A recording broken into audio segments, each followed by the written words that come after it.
गदाधरं पाण्डुरङ्गं शूलहस्तं कृपानिधिं सर्वरोगहरं देवं दत्तात्रेयमहं भजे। जगदुत्पत्तिकर्त्रे च स्थितिसंहारहेतवे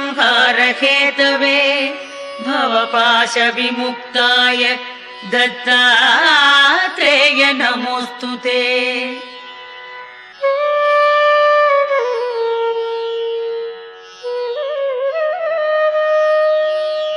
जराजन्म विनाशाय देहशुद्धिकराय च दिगंबर दयामूर्ते दत्तात्रेय नमोऽस्तु ते।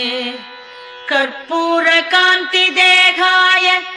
ब्रह्ममूर्तिधराय च वेदशास्त्रपरिज्ञाय दत्तात्रेय नमोऽस्तु ते।